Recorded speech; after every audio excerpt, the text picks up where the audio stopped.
सुप्रभात। मैं कनिका गोयल एक बार पुनः आप सभी के मध्य उपस्थित हूँ। विगत कालांश में हमने वाक्य भेद का अध्ययन किया था। आज हम उसी के द्वितीय भाग यानी वाक्य परिवर्तन अथवा वाक्य रूपांतरण का अध्ययन करने जा रहे हैं।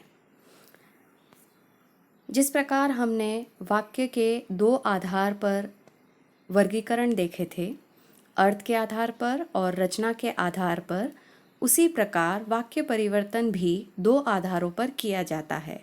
प्रथम है अर्थ के आधार पर वाक्य परिवर्तन और द्वितीय है रचना के आधार पर वाक्य परिवर्तन। वाक्य परिवर्तन के माध्यम से हम विधानवाचक वाक्य को निषेधवाचक में बदलना सीखेंगे। विधानवाचक के ही माध्यम से संदेह में, इच्छावाचक में, प्रश्नवाचक इत्यादि विभिन्न भेदों में वाक्यों का परिवर्तन करना सीखेंगे। तो आइए शुरुआत करते हैं विधानवाचक से निषेधवाचक वाक्य परिवर्तन करना। यदि किसी विधानवाचक वाक्य को निषेधवाचक, निषेध जिसका शाब्दिक अर्थ है मनाही, किसी काम को जब करने के लिए मना किया जाता है, आप इसे निषेधवाचक वाक्य भी कह सकते हैं या नकारात्मक यानी नेगेटिव सेंटेंस भी कह सकते हैं। तो जब किसी विधानवाचक वाक्य को निषेधवाचक वाक्य में बदलना हो तो उसमें क्रिया शब्द से पहले नहीं शब्द जोड़ दिया जाता है। जैसे विधानवाचक के अंतर्गत हम उदाहरण देखते हैं, निर्मला ने खाना बनाया। तो निषेध में इस प्रकार परिवर्तित होगा, निर्मला ने खाना नहीं बनाया। दूसरा भेद देखते हैं कि जब हमें विधान से विस्मय में बदलना हो तो किस प्रकार से नियम लागू होगा। यदि हम किसी विधानवाचक वाक्य से विस्मयवाचक वाक्य बनाना चाहते हैं तो वाक्य के आरंभ में विस्मय बोधक शब्द जोड़ दें। विस्मय जिसका शाब्दिक अर्थ है आश्चर्य अथवा हैरानी। उदाहरण स्वरूप, शिखा स्कूल गई, ये एक साधारण या एक विधानवाचक वाक्य है।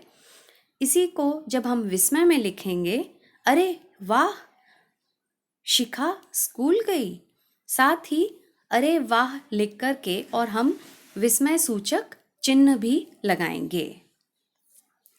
तीसरा हम इसका परिवर्तन देखते हैं संदेहवाचक में, कि यदि किसी विधानवाचक वाक्य को संदेह अथवा शंका, तो संदेहवाचक वाक्य में बदलना हो तो उसके आरंभ में शायद, संभवतः या हो सकता है संदेह बोधक शब्दों को जोड़ दें। जैसे विधानवाचक के अंतर्गत वाक्य है, मुख्यमंत्री जी कल नेपाल जाएंगे। तो संदेह में हमें इस वाक्य के आगे संदेह सूचक शब्द का इस्तेमाल करना है, शायद मुख्यमंत्री जी कल नेपाल जाएंगे। या हम इस प्रकार भी लिख सकते हैं, संभवतः मुख्यमंत्री जी कल नेपाल जाएंगे। अगला वाक्य परिवर्तन होगा आज्ञावाचक में। किसी विधानवाचक वाक्य को आज्ञावाचक वाक्य में बदलना चाहते हैं तो उस वाक्य को आदेशात्मक या आज्ञार्थक रूप में लिख दीजिए। जाता है क्रिया के स्थान पर जाए या जाओ, तथा जा रहे हैं के स्थान पर जाएं या करें लिखेंगे। जैसे विधानवाचक के अंतर्गत हम दो वाक्य ले रहे हैं। प्रथम वाक्य इस प्रकार है, दिवाकर विद्यालय जाता है। इसे जब हम आज्ञा में परिवर्तित करेंगे तो इस प्रकार लिखा जाएगा, दिवाकर विद्यालय जाए अथवा दिवाकर विद्यालय जाओ। तो इन वाक्यों से हमें आज्ञा या आदेश की सूचना मिलती है। द्वितीय उदाहरण है, छात्र अपना अपना काम करते हैं। आज्ञावाचक में बदलते समय छात्र अपना अपना काम करें। तो इस प्रकार हम देख रहे हैं कि आज्ञावाचक में मुख्य रूप से सिर्फ क्रियाओं को परिवर्तन करके और हम उसका रूप बदल सकते हैं। अगला भेद रहेगा हमारा संकेतवाचक, कि जब विधानवाचक को संकेतवाचक में बदलना है तो क्या करना चाहिए। यदि किसी विधानवाचक को संकेतवाचक वाक्य बनाना हो तो वाक्य में जिसके कहने पर कोई कार्य हो रहा हो उसे ऐसे लिखें: यदि वह कहता, यदि वह कहे, या यदि वह कहेगा। उदाहरण स्वरूप विधानवाचक के अंतर्गत हम देखते हैं, माता जी के कहने पर नौकरानी काम करेगी। इसे संकेत में बदलते समय यदि माता जी कहेंगी तो नौकरानी काम करेगी। संकेत वाचक को पढ़ते समय भी मैंने आपको इस बात के लिए स्पष्ट किया था कि एक क्रिया जो है वो दूसरी क्रिया के ऊपर निर्भर करेगी, तो इस बात का आप विशेष तौर पे ध्यान रखिएगा। अगला भेद रहेगा हमारा इच्छावाचक। किसी विधानवाचक वाक्य को इच्छावाचक में बदलना हो तो क्रिया में चाहिए शब्द जोड़ा जाता है या उसे अपनी इच्छा या कामनानुसार पूरा बदलना पड़ता है। उदाहरण स्वरूप विधानवाचक में वाक्य है वह जाता है, लेकिन हम जब अपनी इच्छा प्रकट करते हुए उसी वाक्य को लिखेंगे तो वह इस प्रकार लिखा जाएगा, उसे जाना चाहिए। द्वितीय उदाहरण है, मुझे खजुराहो के मंदिर देखने की इच्छा है।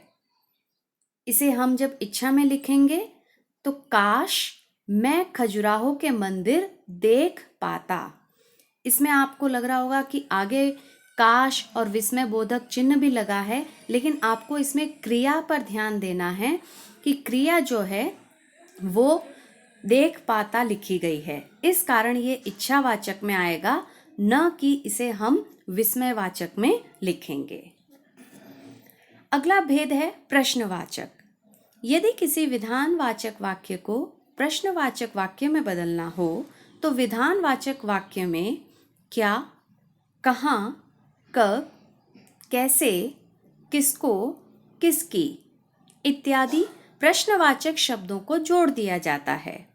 जैसे विधानवाचक के अंतर्गत वाक्य हमने लिया, रसोइये ने खाना बना लिया है। इसे प्रश्नवाचक में जब परिवर्तित करेंगे, क्या रसोइये ने खाना बना लिया है, प्रश्नवाचक चिन्ह। तो इस प्रकार आपको इसमें ये भी ध्यान रखना है कि जैसे ही प्रश्नवाचक वाक्य हम बनाएंगे तो वाक्य के अंत में प्रश्नवाचक चिन्ह का प्रयोग अवश्य करें। तो इस प्रकार हमारा आज का वाक्य परिवर्तन का यह अध्ययन यहीं पर समाप्त होता है। आशा है आपको इस विषय को समझने में इस वीडियो के माध्यम से सहायता मिली होगी।